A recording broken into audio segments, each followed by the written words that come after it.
Let's talk about Skull and Bones. For those of you not familiar, somehow, Skull and Bones is the game that's been in development since like 2013, 2014 from Ubisoft. And it is meant to be sort of a Assassin's Creed Black Flag spiritual successor, where it's about sailing your ship, it's about collecting materials, upgrading your ship, playing with friends, naval combat, all that stuff. It's been in development for a while, as I mentioned. Started like 2013, 14, roughly, right around the time Black Flag came out or was about to come out. They started work on this. And let's just say it's been a troubled road. This article, I hate bringing up articles from Kotaku, of course. This one is from July of 2021. So this was 2 years ago. And at the time, it was Ubisoft's 8-year nightmare. That means at this point, it is the 10-year nightmare. It's just this poor game. I just can't figure it out. Now, they've shown some more recent stuff that I will give them credit for. Some of the stuff they've said and shown recently actually doesn't look, in my opinion, horrible. Some of the stuff is actually like, okay, that's not terrible. That could be worse. But like, look at this. I'm pulling up the gameplay clip right here. Like this. If we're looking at this gameplay, it's graphically decent. It's not horrible. You can tell that, it's supposed to be sort of a PvP multiplayer combat game with ships and everything. Not for everybody, but some people love this kind of game and they will defend it ad nauseum. Okay. So for some people, this game is like, this is the tits, this is the game they want. For me, it doesn't look like my kind of game. It doesn't look like the kind of game I'll grind a bunch of time into, but you know what? That's just me. Now, in recent months, I've had a flurry of people reach out to me, sending me emails, DMs on Discord. It was one of the reasons I decided to just close the DMs on Discord because they just were overflowing. And like emails, Twitter DMs, all that stuff. Instagram DMs, weirdly. People send me Instagram DMs all the time, even though I never get on Instagram. I can't stand Instagram, but people send me messages there all the time. Funnily enough, the majority of my offers for like NFT game sponsorships come through Instagram. It's really, really dumb. I don't know why that is, though. But anyway, I've gotten a flurry of messages from people who have played this game during the private access, like testing events, where basically they give members of their community access to a closed beta, basically, of Skull and Bones to do server tests, gameplay tests, make sure things are working properly. My understanding is they've done like 5 to 6 of these things. And this individual asked me not to show all of it, like show all of these pictures individually, because they felt like it would potentially jeopardize, I guess, their I don't really understand it, but basically they sent me all of these screen caps from private events and people that were in the private events, and they said, can you please not share this publicly? I'd like to keep it a little more nuanced, so I'm not going to be showing the screen caps one-to-one. But I will say that there are, across all of the messages I've gotten, testimonials from probably anywhere from 20 to 50 people that are very, very positive towards Skull and Bones. They're like, oh, this game is getting a bad rap. This game is actually really, really good. I think that the combat in the game is actually really solid. The exploration is really great. This one, I was pleasantly surprised. The core gameplay loops I saw here were thoroughly enjoyable. This one, I had more fun playing this technical test than playing most other modern games already out. I can't wait for the release. This message somebody sent, the first 2 hours of gameplay were much more dynamic, jumping way faster into the action. The previous playtest, skipping a lot of gathering required to craft the ship, blah, blah, blah. So a ton of stuff. And they sent me a flurry of these messages, basically saying it's popular to hate on this game, but it's actually really good, I think.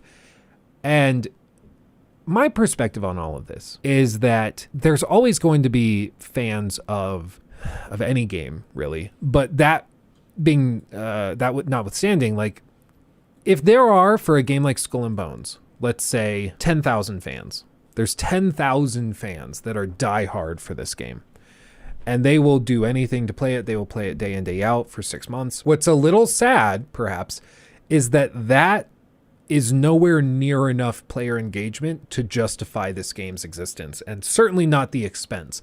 According to this article from Ubisoft, or from Kotaku on this thing, they have found that as of 2021, they've spent more than $120 million, with that number continuing to balloon, on this game. Right now, this is probably more like 150 million.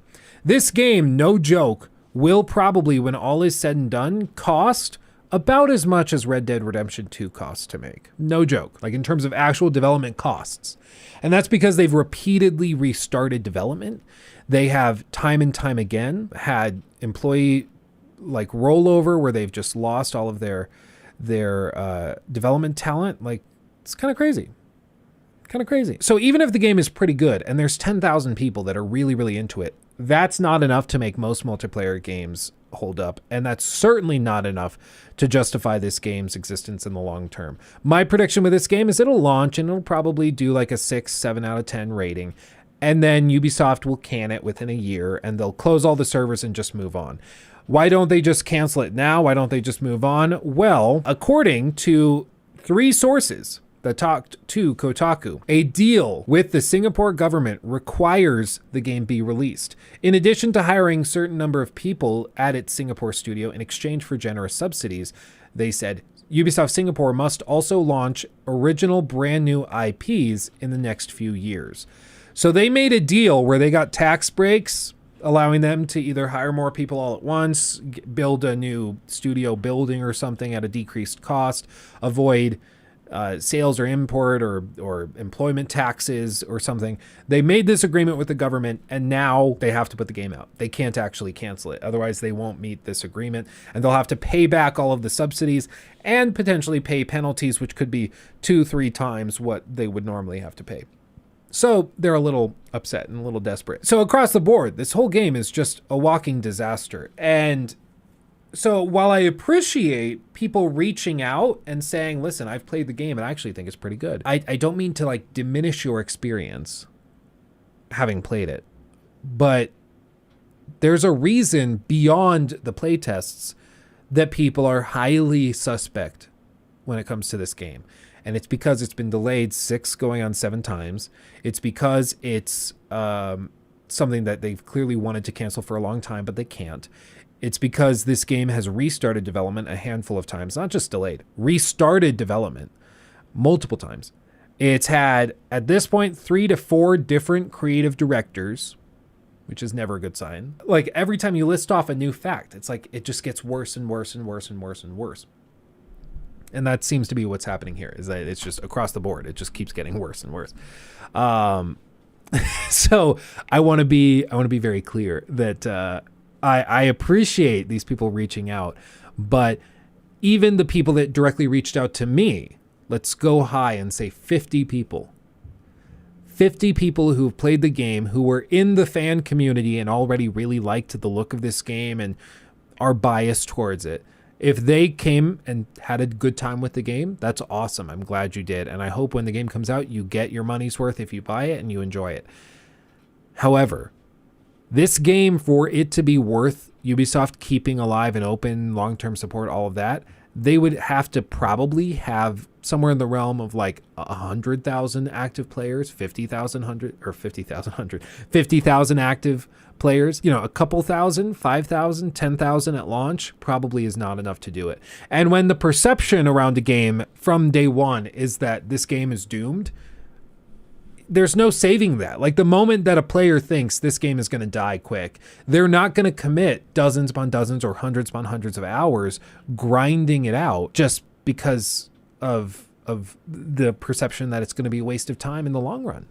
Let's see, Sasha, there I do not agree. I've played 2 betas of this game and it has an identity crisis. It does not know what it wants to be and mechanics are bad. It further feels like LA during rush hour. WTF. The combat mechanics are simply bad and not fluent, or maybe fluid. The collection of resources is even worse. Finding out which ship to attack when doing quests is awful. The hunt for sea creatures is a joke. Well, and I think that all is very good information. And these people that have reached out to me, that I have these screenshots of their comments, I'm sure they would vehemently disagree with you as well. I'll be real. I'm looking at this footage. I don't find this particularly compelling. I think it doesn't look bad graphically. I think graphically it looks pretty good. It looks sort of like a streamlined version of Black Flag's combat. But I don't see anything here that makes me go, this is worth $70 and weeks of my time.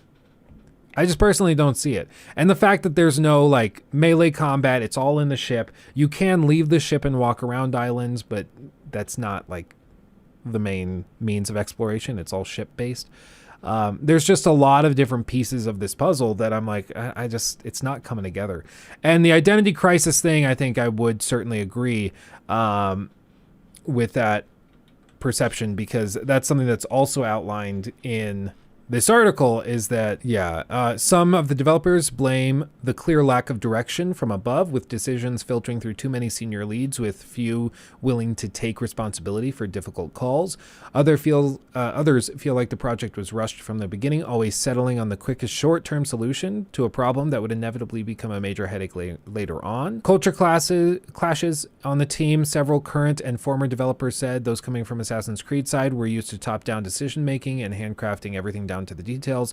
Coming off of managing a free-to-play multiplayer game, however, the Ghost Recon Phantoms team was used to constantly iterating and working horizontally.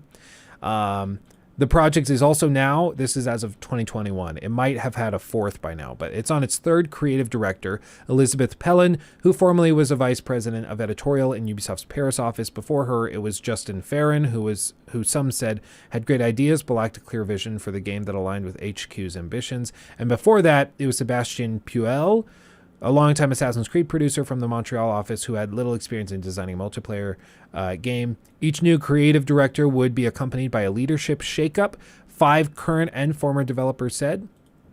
Producers, game directors, and creative leads would all jump ship or be pushed overboard. Do you like all the puns? During these periods, a pattern of upheaval that has taken a massive toll on the life of the project.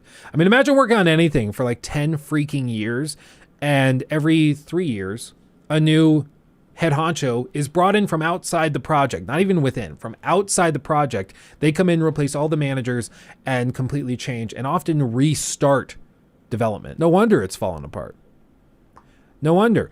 Quote, every time we got feedback from Paris, they would just freak out and change everything and then change the people working on it. And that happened multiple times. What? Each new regime would try to put its own mark on the project beyond staffing, but would eventually relearn the same hard lesson as earlier groups. Fundamental questions like, quote, do you play as a pirate or do you play as a boat, were constantly closed and reopened. At E3 2017 and 18, it was the latter. You play as a boat, basically. You know, it's a ship simulator. You don't play as a pirate, you don't play as an individual pirate.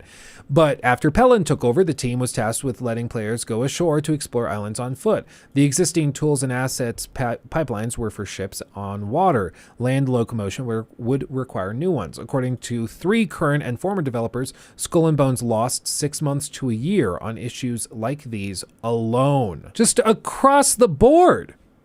No clear direction, no clear guidelines. They didn't know what this game was supposed to be. Even something as simple as, do you play as a boat or as a person? They hadn't settled on after like 4 years in development. What? Like, that's insane. Yeah, wait, so you can walk around like that, but you can't board the ships? That's correct. That's my understanding. Big brain idea. Make a boat that can walk. It just sprouts legs and starts wobbling on shore.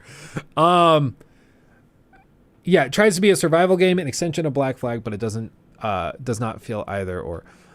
It's every time you find out more about this game, it's just red flags. Oh, they hadn't decided after 4 years if you were going to play as a boat or a person. Seems like a pretty important decision, right? Kind of a crucial piece.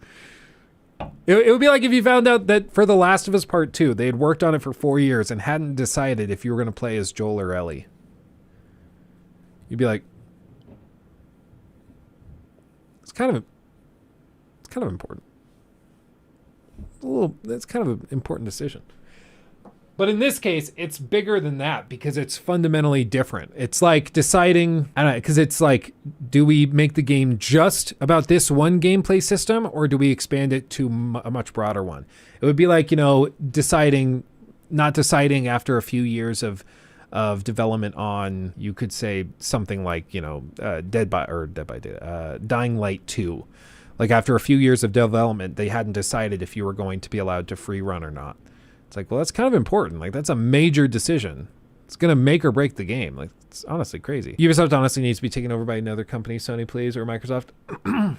It's these executives, like Yves Guillemot, that refuse to take accountability and accept that they might be the problem. And they just keep making things worse and worse. And one of the common things, like they just said, they would do showcases of Skull and Bones gameplay. They'd show it to Yves Guillemot and the other management, and they would look at it and they'd be like, we do not like this. And then they would cut the whole thing. They'd force them to basically restart. And I think it's fundamentally just because from the very beginning, it wasn't clear what this game was supposed to be. Is it supposed to be Black Flag with ship, like a focus on sailing? Is that what it's supposed to be? Or is it just a pirate ship simulator? Because if it's that, this should have been out back in like 2016. This should not have taken very long at all. Just throw it together, use the same system as a Black Flag, and just pump it out. It'll probably do badly, but move on from it. And I think they realized that. So they were like, okay, we have to add something different. And then Sea of Thieves came out, and they're like, okay, well, can we do Sea of Thieves stuff? They're like, maybe, but right now it's just a ship simulator. We don't have the ability to go on islands or land.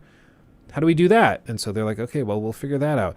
And just across the board, it just doesn't make sense. And as they bring in new creative leads, they restart development, they restart all of these things, try to change it.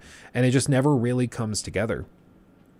And so I'm glad some people are really enjoying their time with the game right now. But I don't think it's going to be enough. I don't think that anecdotal experience is enough to like win me over, because my problems with Skull and Bones are numerous, and it's going to take more than a couple of anecdotal testimonies that people are like kind of enjoying it to win me over, especially because the testimonials from people who have played the closed tests are far from unanimously positive. As we see in here, Sasha played it, and Sasha's like, nope, not good. Terrible. Very bad. So it's not as simple as just like, well, but I liked it, so therefore you should lighten up and be positive towards it. It's like, no, it's a little more complicated than that. Why wouldn't I just buy Black Flag on sale? Well, and I think that is exactly the reason, and the problem they've had with this game is that they haven't really been able to find a way to make it feel like its own game without just being like a stripped down version of Black Flag 2. And that's an issue. And I think a lot of people will just come to expect that this game will be like Black Flag 2. And then when it's not, they're going to be pissed. Honestly, this whole thing should, in a perfect world, they would take what they have here. They would take all the tech and things that they've built for it, and they would rework it with Ubisoft Montreal or Quebec and turn it into Black Flag 2. Just embrace the fact that it is going to be very similar, and just turn it into an Assassin's Creed game. Like, just forget about it. But they can't do that, so. With the right group of friends, I think this game would be lit. I think probably for like 5-10 hours, you could probably have some fun with it, I would guess. But 5 to 10 hours of gameplay does not save a multiplayer game. A multiplayer live service game with a battle pass, it's not going to do it. It just isn't. They need to do a heck of a lot more than just captivate me for like 5 to 10 hours. Honestly, if they want to stand a chance, they got to bring this to Game Pass. But Game Pass might not take it, honestly. And it might not take it for like a couple reasons. For one, Ubisoft might just be looking to try to milk this thing as quickly as they can and then dump it. So charge $70 for it, get the money from the fanboys who are hyping it up and are still positive towards it after all these years. And then maybe they'll bring it to Game Pass for 6 months or Uplay Plus or whatever for 6 months before they shut it down. Or they might not allow it on Game Pass because it's seen as a direct competitor to Xbox's first-party game, Sea of Thieves, so they might not like that. Honestly, I think Xbox probably would just welcome it, but still. Like I said, look at the videos. There is always like 10 to 15 ships around you. Always. It's not even the shanties lifting my spirits. Yeah, it's, I don't know, part of it, it's really tough to tell if this is, like, look at all those. It's really tough to tell if this is something they calibrated specifically to try and make the game look more active than it actually is. But it does look kind of hilarious to see like 15 massive pirate ships crammed into a harbor. It does seem very contrived. How's the Singapore government not pulling out at this point? I think it's one of like 15 different agreements they probably have. Because apparently there's a lot of other tech companies in Singapore, and that's why they have been losing a lot of talent. A lot of the talent's been leaving and moving over to those other companies because they pay better. And so they're like, yeah, no, like I think they said Meta has an office out there. So they moved over to Meta and they just leave. So they lose a ton of talent all the time. Oh, man. But anyway, well, I guess we'll see. Apparently they're going to try to get Skull and Bones out by later this year. So we'll see. He took my thing.